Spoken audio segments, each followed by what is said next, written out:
messieurs, monsieur le maire, monsieur le ministre, chers amis, chers confrères, monsieur le directeur des impôts, dirigeants, mesdames et messieurs. Comme ça a été dit, je pense que c'est un événement important, un événement annuel que la CIGEM, donc dans le cadre de sa mission de se rapprocher davantage des régions, que la CIGEM donc soutient parfaitement l'organisation de tels événements. Et je tiens d'ores et déjà à remercier le président de CIGEM, donc Tastaza, de nous avoir en fait donné l'occasion de nous rencontrer aujourd'hui. C'est un événement important, ça a été dit également, je pense que c'est la première sortie que la CIGEM organise donc, après la loi de finances. Et je pense que c'est amplement mérité, d'abord en raison du dynamisme des représentants de la CIGEM de la région elle-même.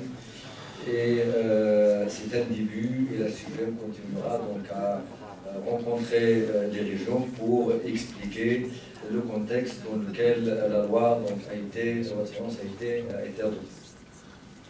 Donc je ne vais pas rentrer dans le détail des mesures, mais je reste bien entendu avec les intervenants à disposition pour répondre à toutes les questions pour ceux qui ont déjà étudié donc, ces mesures. Donc mon ami, mon frère, le Hajj Essam Maguiri, tout à l'heure va me présenter le détail en tant que spécialiste des détails techniques donc, des mesures. Donc mon intervention va s'articuler autour de deux points essentiels. Deux points essentiels, c'est ce qu'on m'a demandé donc, de faire, donc je vais le faire, j'espère, correctement. D'abord, comme ça a été dit par M. le Président, et j'ai l'occasion de vous le dire et de le répéter, l'année 2019 a été l'année fiscale par excellence. L'année fiscale, depuis maintenant 40 ans, je vous dirais, le retour d'expérience, je pense que c'est l'année la plus chargée en fiscalité, puisque déjà on a à peine terminé la loi de finances 2019, on a commencé à travailler sur les assises avec tout le travail qui a été fait à ce niveau.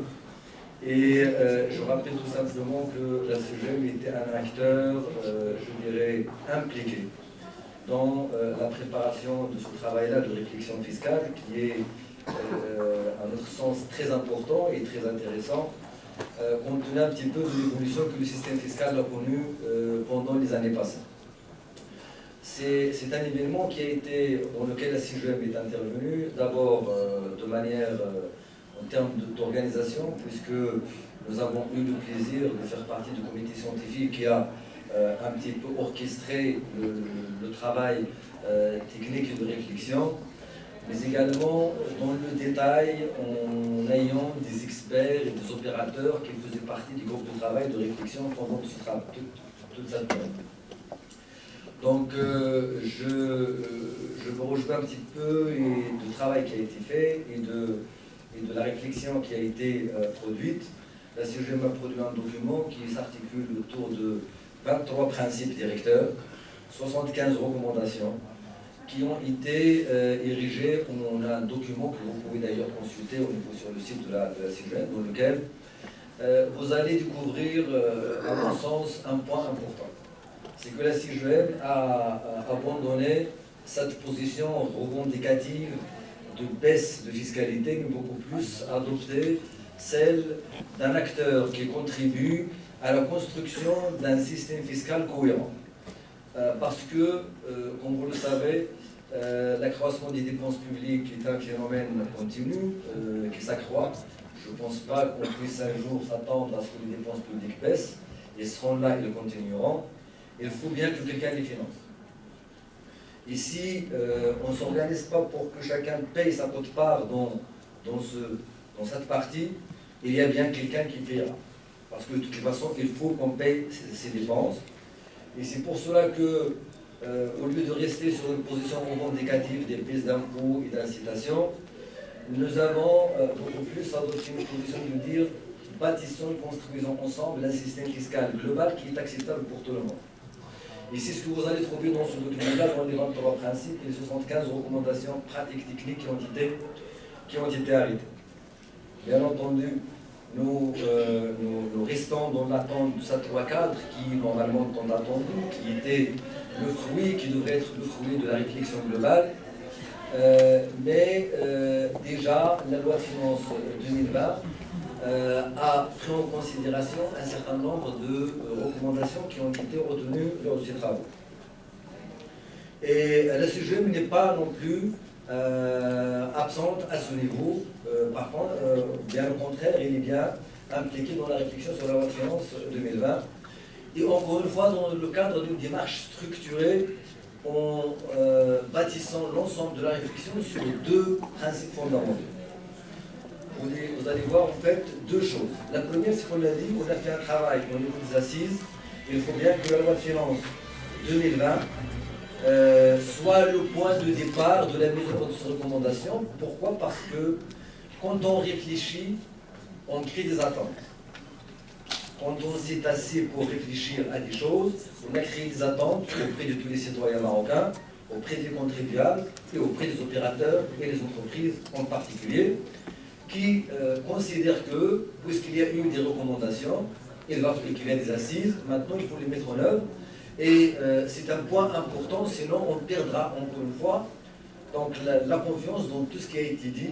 Donc on a considéré comme principe directeur fondamental de retrouver dans la loi de finances 2020 la mise en place donc, des recommandations des assises qui ont eu lieu pendant la loi de finances, pendant l'année 2017. Le deuxième principe fondamental, c'est la confiance. La confiance, vous savez tous, et probablement vous êtes tous, parmi vous ici, des opérateurs, et des contribuables, des investisseurs, des agents économiques, des agents de l'État, des salariés, tout le monde, nous avons quand même malheureusement un sentiment à une certaine époque, je dirais, de perte d'orientation et de confiance, et nous considérons qu'il est important qu'un déclic soit lancé dans ce sens pour que toutes les parties prenantes aillent au travail réellement, parce que rien ne se donne. L'essentiel, c'est par le travail et l'investissement. Il faut investir, parce que pour lutter contre le chômage, il faut investir. Pour recruter, il faut investir. Pour créer de la richesse, il faut investir. Et pour investir, le plus important, après bien sûr la possibilité d'accéder au financement, c'est la confiance. Et si même la confiance avant le financement, parce que si on n'a pas la confiance nécessaire, on n'osera même pas franchir le pas de l'opération. Donc le deuxième point sur lequel la CGM a bâti sa réflexion pour la loi de finances 2020, c'est la relance de la confiance.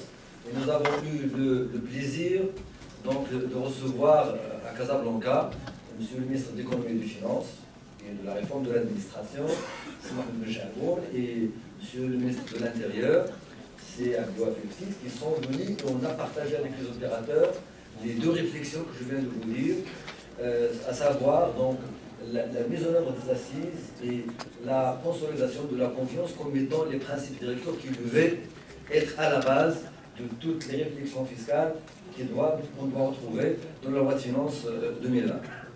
Et bien entendu, ça a été dit tout à l'heure, je pense que M. le directeur général par intérim des impôts va revenir un petit peu sur ça. Nous avons pris en considération dans nos réflexions les contraintes qui pèsent sur le système fiscal marocain, plus particulièrement les discussions avec l'Union européenne, bien entendu. Beaucoup de débats et beaucoup de discussions ont eu lieu entre la CGM et le ministère et la Direction générale des impôts sur ce sujet, parce que, comme vous le savez, malheureusement, ça s'est traduit par la remise en cause de certaines incitations fiscales qui existent, la réforme de certains régimes. Mais je pense que on prend de la hauteur sur le sujet, on comprend. Si on prend de la hauteur sur le sujet, on comprend. On comprend que l'intérêt du Maroc est au-dessus de tout. Et les débats qui ont eu lieu à ce niveau étaient très constructifs. Et vous allez retrouver également tout à l'heure, dans beaucoup de mesures qui sont présentées, cette contrainte qui est à la base donc, de certaines mesures de réforme de notre dispositif fiscal.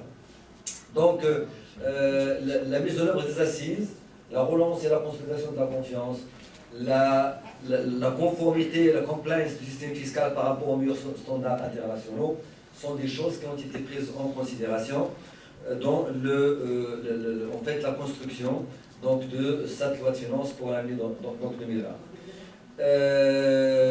Bien entendu, en tant que représentant de l'organisation la plus représentative, donc des opérateurs économiques, la CGM, on ne peut pas dire que tout est en rose et que nous avons obtenu tout ce que nous avons voulu obtenir.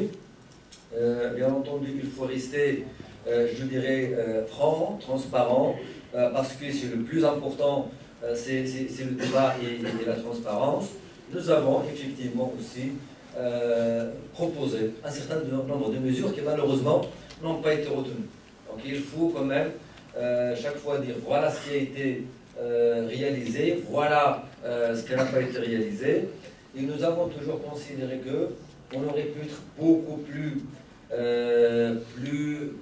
on peut oser beaucoup plus dans la mise en œuvre des recommandations des assises. Ça donnera plus, je dirais, de visibilité donc, aux opérateurs économiques.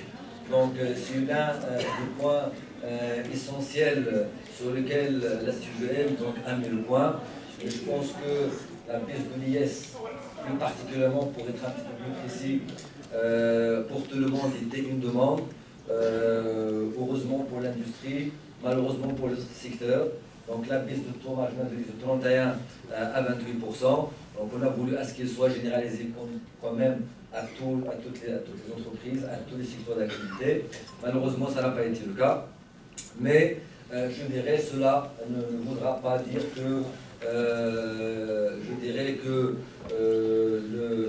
le rendu n'est pas à la hauteur. Je pense que globalement on peut le dire aujourd'hui puisque la loi est publiée et qu'on peut se le dire franchement. Sur les mesures qui ont été soutenues par la CGM, 60%, pour parler en pourcentage, ont été prises en considération. Je ne vais pas rentrer dans les détails, mais accompagner la restructuration des entreprises, la fiscalité du groupe, pour permettre de restructurer les groupes d'entreprises, sont des mesures quand même tant attendues, sur lesquelles la CGM a insisté et qui ont été retenues donc, dans le cadre de cette loi de finances. Donc, je reste à votre disposition. Je ne vais pas trop retenir donc, votre attention et parler trop. Je pense que mon confrère et mon ami Hassan va rentrer dans les détails donc, des mesures, donc, en tant que technicien et spécialiste donc, de la fiscalité, donc, pour nous dire un petit peu quelles sont les mesures apportées par cette loi de finances.